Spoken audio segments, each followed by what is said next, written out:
My dad played Boy Scouts drum corps stuff.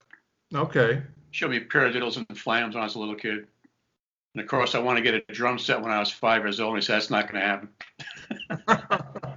So I waited till I was in high school, started late, got a guitar, messed around on a Teisco Del Rey guitar, bought a brand new 1965 Stratocaster.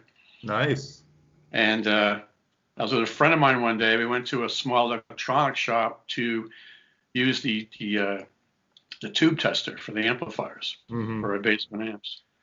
And up on the wall was a few used guitars in this little electronic shop.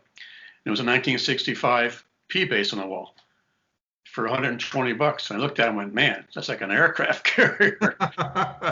Stratocaster. And I'm 6'1". Okay. I went, man, this thing just feels great. This is what I should be doing. This thing just feels great. This thing's awesome. And one note, you knock the building down. It's like, forget that strummy thing. This is cool.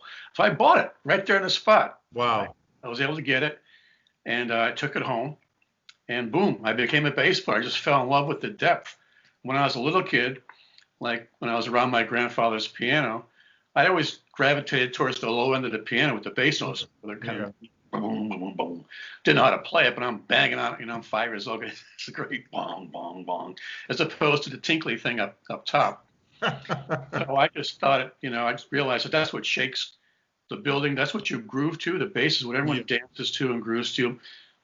Non-musicians don't understand that sometimes. It's hard to explain what the bass does or what the bass parts even are. They see the guitar players being flashy, the singer's got the thing going, drummers are going wild, keyboard players are being fancy, but what's the bass do?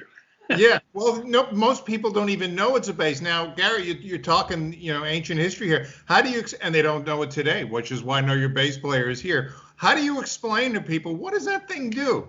Well, I tell people, take your favorite song, go out to the car and crank it up and roll all the bass off it. Okay. Now what do you got? You got all this high-end stuff. It's all wonderful and great. People are singing wonderfully. People playing great guitar. There's no bass. How's that sound to you? They go, well, that's different. Yeah. And there's no more heartbeat. The bass is the heartbeat of the song. To explain to people, that's what you're grooving to, is the boom, boom, boom. I just go on a feel thing. Okay. I try and play along what the vocals are doing. Okay. I read one time that Paul McCartney records his bass like that the bass tracks are always done after the songs were finished. And that gives them an idea where the bass can go, as opposed to just being bass drums and one guitar. Right. And put the keyboards on and the strings and that background singers and get a hold of their song when it's finished. And you go on the bass, well, I could have done this on the bass instead of boom, boom, boom. So I do just play on a feel thing. Okay.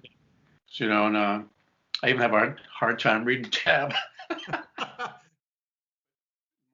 All the bands I've recorded with, I started myself. So okay. I've always been the founding member of a band. I for some reason, I've been to other auditions. Yeah. Different times in my life in London, Los Angeles.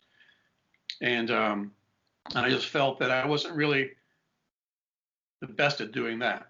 Mm-hmm. Getting a bunch of guys together and having an objective and doing it ourselves worked better for me, where I had more of a say what I could do and not. That it's great that you're in someone's band, but as a hired guy, you could be fired any second. Yeah, sure, of course. Yeah. And if you're in a band, it takes a little more than that. It takes more lawyers. It does. But you know what I mean? I wanted to be in a family as opposed to just doing it for business. And right. And that's nothing wrong with that. It's a great thing. And I thought I had a few things like that. I thought at one point I was going to play with Al Stewart just before he got famous. I auditioned for him in Los Angeles. I was told I had the gig. It was like $1,000 a week back in the 70s. I thought, whoa. And all of a sudden, my friends in Boston said, come on back to Boston. We're going to reform this band we had. And we're going to drive taxi cabs again in the snow. And we're going to win it. We got a guy in Philadelphia that's got a 16-track studio. We'll do demos. We're going to be great. And I'm going, yeah, right. I'm never coming back. I came back, and that became New England. Yeah. So what to talk about that band, the chemistry you guys had, and how it clicked on stage and in the studio? Well, I met those guys, and I'd heard about Jimmy Walter, the keyboard player, in a previous band he had called Fatback. Yeah. It's a progressive band from North Carolina. A friend of mine saw them play at UConn in the early 70s. They said they were awesome. He said it was like Emerson, Lake and Palmer with a lead singer, no guitar player, Wow. big drums, big bass, big keyboards, 30-minute songs. They're awesome. Hair down here. I went to England for a couple of years and came back. And I was with a friend. She said, I know a band looking for a bass player. It turned out to be Jimmy. And they had changed drummers, changed singers, and a guitar player, which is John Fannin. And they're about to change the last remaining original guy, the bass player. And I beat out 16 guys and got the gig. And off we went. And we went off playing bars and schools and things, doing cover songs and some of our own stuff. We broke up. After about a year of doing that, Jimmy and John got a chance to do a record with Annie McClune. That kind of broke the band. I went to California. Yeah. Back together again a couple of years later. Then we rehearsed for a couple of years and became New England. Okay. We had enough time that we rehearsed every day, 9 to like 4 or 5 in the afternoon. We started off early in the morning. And we thought that the best thing to do was to rehearse in the daytime when you're awake. Right. Nighttime would drive cabs, and if I fall asleep in the back of the cab at 2 in the morning, who cares? I don't pay the rent.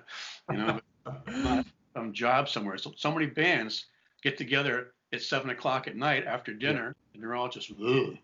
Nobody wants to play. Everyone's tired. I want to go home. I didn't sleep this morning, and you can't get anything done. So we covered so much ground in those couple of years. We went to Philadelphia 3 times, did about 9-10 demos, basically did the whole first album before we recorded it.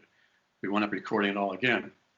And we're really proud that 6 presidents of record companies came to see us. Clive Davis.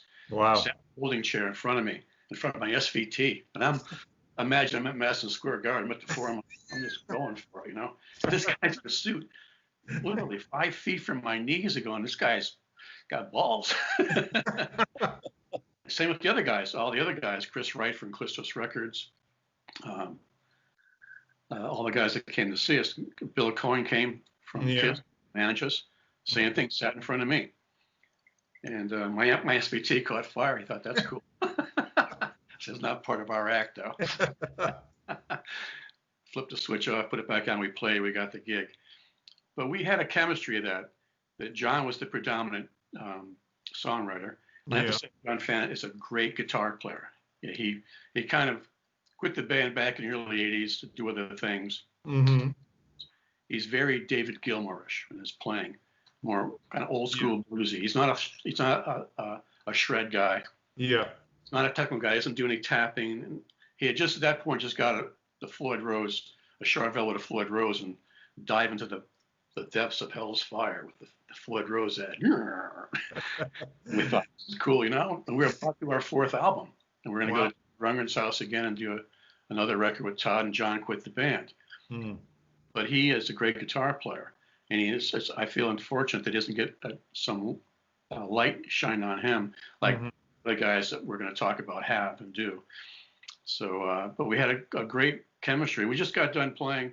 We just did a 40-year compilation 5 CD set. Okay. And we always play like in Boston and Los Angeles, and it's hard to get to other places. We're not being banned. We don't have that foundation going to travel around the world like that. Yeah. So we're lucky to do about 14, 16 shows in the last 10 years together. So me and I from Alcatraz do that as well, do New England and Alcatraz. Yeah. Actually played in Japan. When you look back on New England, what are the records you're most proud of, the tracks you're most proud of? I like songs in all 3 records. Yeah. The first record's probably the best. It's probably the busiest. Yeah. I love the song Shall I Run Away. It was my homage to King Crimson. And, just a real moody, spacey kind of thing. Hello, Hello's got a lot of lines in it. Even Don't Ever Lose You in the chorus, there's a fast little Chris Squires lick that I do. When we got back together again years later, after 27 years, and John had produced some band acoustically that did this song. He wrote the song. He said, "What were you playing in the chorus?" Like, man, and you don't hear it really in the track, but it's there. Wow. And a lot of times when you hear music and the original people playing it, you may not see it or hear it.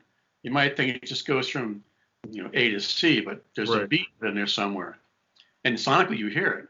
And then when the other person does their version of the song, it's not quite right. It's not hearing that little B note that's in there. Yeah. So I think Right. when original members play in bands, you hear more of the original music, even though some of the stuff could be on lead sheets. A lot of bands don't have that problem. Right. Right. It's down there; they know exactly what's going on. But sometimes that happens. But I liked I just, liked all the songs basically. New England's very, like I said, John wrote the songs, and every song's different. Yeah. A lot of ballads. We had fast songs. We had aggressive songs. We had very Beatley songs, and a lot of room for the bass to, since it was melodic and a lot of singing, there was room for the bass to go around the neck and do flourishes and do my imitation Paul McCartney things. Who doesn't? You You also work with some great producers, Todd Rundgren, Eddie Kramer, Mike Stone. Did they have any input to what you did, and what did you learn from working with those guys? Well, no one ever changed the music. We always had our music together before we went anywhere. So, I mean, people say that Paul Stanley produced New England. He was there more as a coach, as a friend, to say that's a good performance, that's not such a great performance. And he should know he's a great guy. And we had a great relationship. And Mike Stone was our engineer who worked with me, and he was great at cutting and splicing tapes together and getting all the sounds and all the zillions of keyboard tracks that we used. But no one really changed any bass parts. I had the freedom to do that, which is kind of cool. Yeah. One thing I learned with Todd Rundgren, we went with Todd. It was a whole different experience after using Mike Stone for the first two records. That I had like 5 basses. Which one do you want me to use? He said, which one do you want to use? I said, this one. He said, okay, plug it in. So I realized it was simple. And on that third New England album, I'm proud of the fact that all the bass and the drum tracks are all first and second takes. Wow, really? Songs the week before at Todd's warehouse in Poughkeepsie, where his band was based in, and so it was all fresh. And I'm there going, "Oh God, help me!" We're all 4 of us were major Nas fans. Sure, yeah. Loved Nas and loved all the stuff that Todd had done with that band. I wanted to be in that kind of band. I went to England trying to be in a band like that because I couldn't really find it in the States. At the time, everything was more kind of boogie and blues, and I wasn't really into the blues-based thing. Yeah. And I love bands like Spooky Tooth and sure. and Yes and all those bands. So I thought I'd go to England and find that. So went there, came back, and then met the guys that became New England. So we've been hanging out together for, I don't know, almost 50 years, I guess.